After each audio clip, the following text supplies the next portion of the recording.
Hello everyone. तो 2016 का NDA 1 का क्वेश्चन पेपर आपके सामने है। आज भी हम दो क्वेश्चन पेपर सॉल्व करेंगे और बाकी आपके लिए होमवर्क है। आपके पास कोई भी डाउट होता है set relation function limit continuity से रिलेटेड तो आप पूछ सकते हैं, हम उसके ऊपर डिस्कस करेंगे। Question number this one is 53। कितना भयानक इसने फंक्शन आपको प्रोवाइड करवाया है और आपसे पहला स्टेटमेंट कह रहा है consider the following statement. First one is the function is continuous at zero. अच्छा, next one is the function is continuous at pi by two. आपसे दोनों पर इसकी कॉन्टिन्यूटी निकलवाना चाह रहा है। फंक्शन कैसा है? फंक्शन ब्रेक करा हुआ फंक्शन है। तो आपने वन लाइन रिप्रेजेंटेशन पढ़ी हुई है, तो किस बात का डर है? इस फंक्शन को क्या हम वन लाइन रिप्रेजेंटेशन की हेल्प से सॉल्व कर सकते हैं? बिल्कुल कर सकते हैं। तो करते हैं फिर इसको सॉल्व। फंक्शन को ध्यान से देखिए, माइनस पाई से जीरो, जीरो से pi by two and pi by two से पाई। ठीक है जी, हम वन लाइन रिप्रेजेंटेशन में यही काम करते हैं। आपने हमें पॉइंट दिए हैं कहाँ से कहाँ तक। सबसे पहला पॉइंट दिया है आपने माइनस पाई बाई टू से लेकर zero, and then sorry minus pi से जीरो एंड देन जीरो से पाई बाई टू। ये माइनस पाई है, माइनस पाई से जीरो एंड देन जीरो से लेकर के pi by two, and then pi by two से लेकर के आपको कहाँ तक पॉइंट दिया है? पाई तक। तो पाई बाई टू से लेकर कर इसको थोड़ा और आगे बढ़ा देते हैं, यहाँ पर कहीं पर पाई होगा। ये आपको फंक्शन दिया है, क्या ये वन लाइन रिप्रेजेंटेशन नहीं है? बिल्कुल है one line representation. Functional value क्या क्या है ये देख लेते हैं। माइनस पाई से जीरो के बीच में एक्स प्लस पाई, ये देखो माइनस पाई से जीरो के बीच में वैल्यू कितनी है? X plus pi. तो रखो x plus pi. Then next value zero से लेकर के पाई बाई टू पर वैल्यू कितनी है?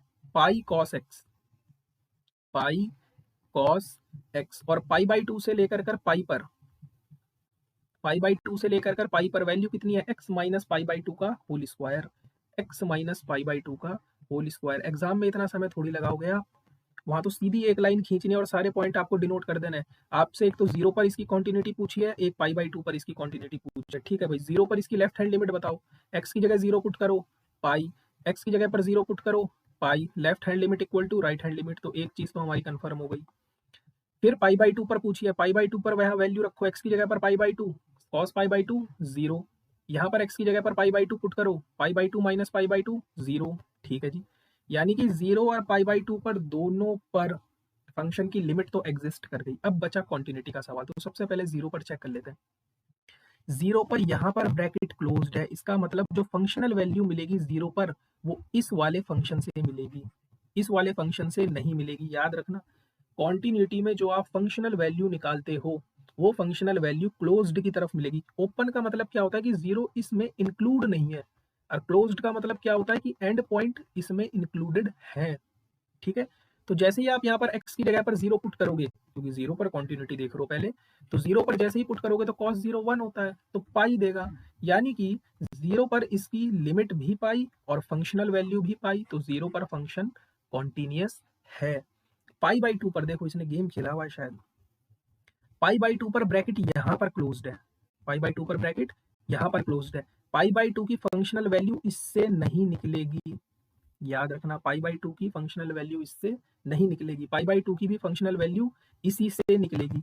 जैसे ही आप x की जगह पर पाई बाई टू पुट करोगे तो cos पाई बाई टू आपका जीरो होता है, और मीन्स आपकी लिमिटिंग वैल्यू भी जीरो और फंक्शनल वैल्यू भी जीरो। तो यस, दोनों के दोनों स्टेटमेंट आपके बिल्कुल सही हैं। Both the statement are correct.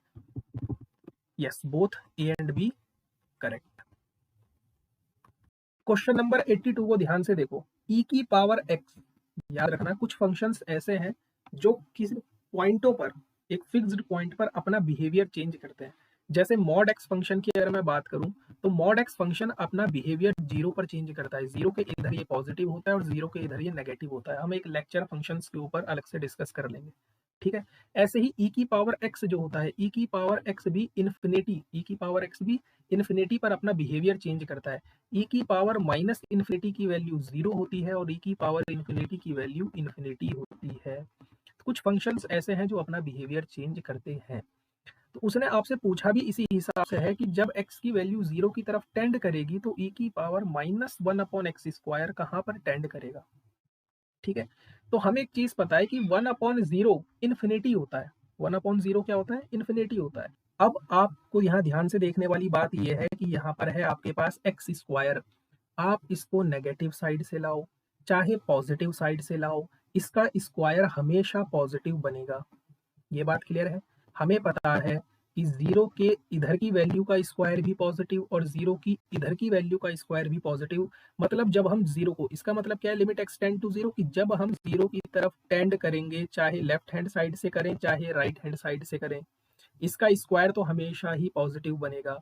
और e की पावर माइनस का 1 अपॉन, जैसे ही x की जगह 0 पुट करूंगा तो e की पावर दे देगा माइनस इन्फिनिटी, और e की पावर माइनस इन्फिनिटी की वैल्यू होती है 0। कितनी शानदार तरीके से उसने आपसे क्वेश्चन पूछा है। हाँ, अगर एक्स स्क्वायर की जगह x हो जाता तब आपको चेक करना है कि क्या इस फंक्शन की लिमिट एग्जिस्ट करेगी।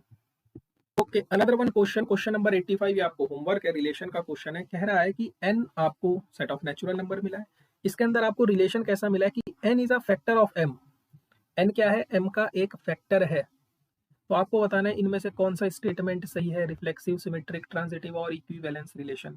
इजीली आप इसको सॉल्व कर सकते हो, नहीं होता है तो आप पूछ सकते हो। ठीक है, सो क्वेश्चन नंबर 81 के ऊपर डील करते हैं।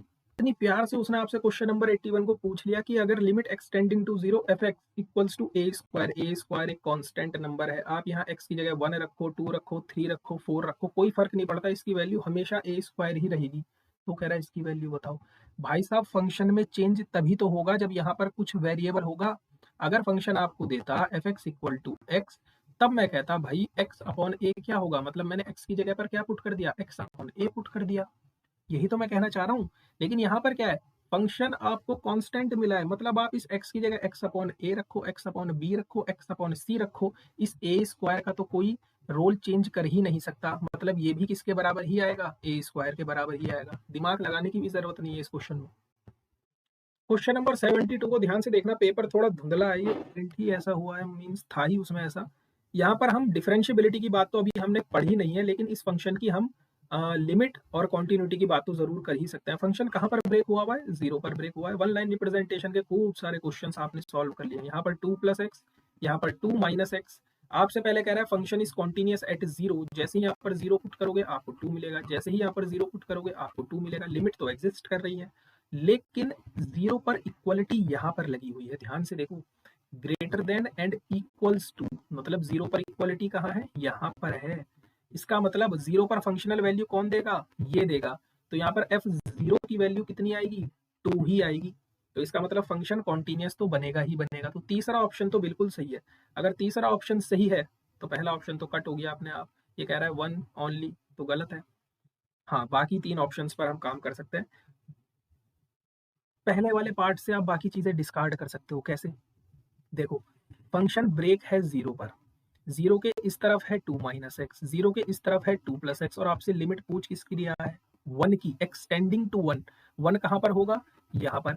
1 के इस तरफ फंक्शन क्या है, सेम यही है। 1 के इस तरफ फंक्शन क्या है, सेम यही। ये मत कहना 1 के लेफ्ट हैंड साइड में तो ये फंक्शन है, नहीं, ये जीरो के लेफ्ट हैंड साइड में फंक्शन है।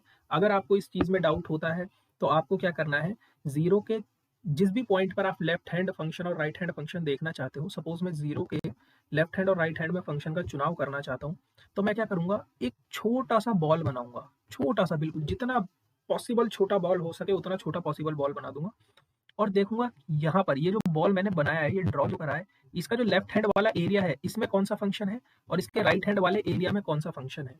ठीक, सेम लेफ्ट हैंड वाले पोर्शन में ये वाला फंक्शन आ गया, राइट हैंड वाले पोर्शन में ये वाला फंक्शन आ गया। सेम अगर मैं 1 के लिए एक छोटी सी बॉल छोटी ही ड्रॉ करनी है, बड़ी नहीं करनी, तो 1 के लेफ्ट हैंड साइड में और राइट हैंड साइड में दोनों में सेम टू सेम यही फंक्शन नहीं दिख रहा है आपको। तो 1 पर फंक्शन आपके पास 2 प्लस एक्स है, तो 1 पर आपकी लिमिट भी क्या आएगी, इसी फंक्शन से निकालोगे ना, limit extending to 1 2 plus x means 2 and 1 3। तो यस, लेकिन ऑप्शन में कह रहा है डज नॉट एग्जिस्ट, गलत। तो 1 तो आ ही नहीं सकता, तो कह रहा है 2 and 3। अब यहाँ पर आप फंस जाओगे क्योंकि डिफरेंशियबिलिटी हमने नहीं पढ़ी है। तो डिफरेंशियबिलिटी का भी मैं कॉन्सेप्ट आपको इससे बड़ा इजीली बता देता हूँ। जीरो पर आपसे डिफरेंशियबिलिटी पूछी है, फंक्शन कहाँ ब्रेक है, जीरो पर। डिफरेंशियबिलिटी को भी हम किससे सॉल्व करेंगे, डिफरेंशियबिलिटी को भी हम वन लाइन रिप्रेजेंटेशन से सॉल्व करेंगे। देखो, कॉन्टिन्यूटी में आप यहाँ पर x की जगह सीधी वैल्यूज पुट कर देते हो, डिफरेंशियबिलिटी में आपको क्या करना है, दोनों का डेरिवेटिव करना है, दोनों का डेरिवेटिव करना है। क्या 1 और -1 आपस में बराबर है, नहीं है, इसका मतलब फंक्शन 0 पर डिफरेंशिएबल नहीं बनेगा। इसका मतलब सेकंड ऑप्शन करेक्ट है, सॉरी सेकंड ऑप्शन करेक्ट नहीं है। तो केवल कौन सा ऑप्शन करेक्ट है? Only 3, function is only continuous at x equals to 0। जिन्होंने डेरिवेटिव नहीं पढ़ा उनको घबराने की जरूरत नहीं है। जरा क्वेश्चन नंबर 73 देखना, कितना प्यारा क्वेश्चन पूछा हुआ है। आपको ये एक फंक्शन गिवन है जहां पर ए आपको ये प्रोवाइड करवाया हुआ है, ऑब्वियस है करवाएगा भी, क्योंकि अगर x की जगह 0 पुट कर दिया तो something upon zero, something upon zero के 0 अपॉन 0 इंडिटरमिनेट फॉर्म बन जाएगी।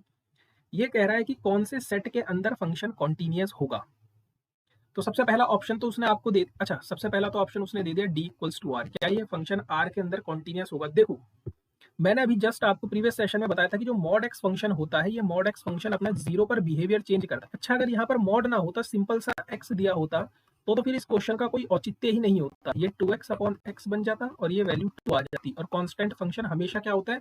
कॉन्टिन्यूअस होते हैं। इसलिए इसने आपको यहाँ पर मॉड एक्स प्रोवाइड करवाया है, क्योंकि इसे पता है कि 0 के लेफ्ट हैंड साइड पे जो मॉड फंक्शन है वो तो नेगेटिव वैल्यू देगा, लेकिन 0 के राइट हैंड साइड में यही मॉड फंक्शन आपको पॉजिटिव वैल्यू देगा। यही आपने ऊपर पढ़ा था ना मॉड एक्स के बारे में क्वालिटी, कि 0 के राइट हैंड साइड में पॉजिटिव और 0 के लेफ्ट हैंड साइड में नेगेटिव। तो वही मैंने काम किया है। इस तरफ तो वैल्यू मुझे 0 मिली है, x माइनस एक्स 0, और इस तरफ कितनी मिली है? x प्लस एक्स 2x, और 2 से 2 कैंसिल, इस तरफ वैल्यू x। अब जरा ध्यान से देखो, 0 के लेफ्ट हैंड साइड में वैल्यू 0, 0 के राइट हैंड साइड में वैल्यू 0, और 0 बराबर 0 होता ही है, मतलब फंक्शन की लिमिट तो एग्जिस्ट कर रही है।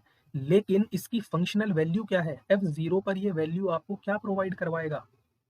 है मॉड एक्स फंक्शन की, मॉड एक्स फंक्शन जो डिफाइन होता है वो यही तो होता है कि x when x is greater than equal to 0 and minus x when x is less than 0।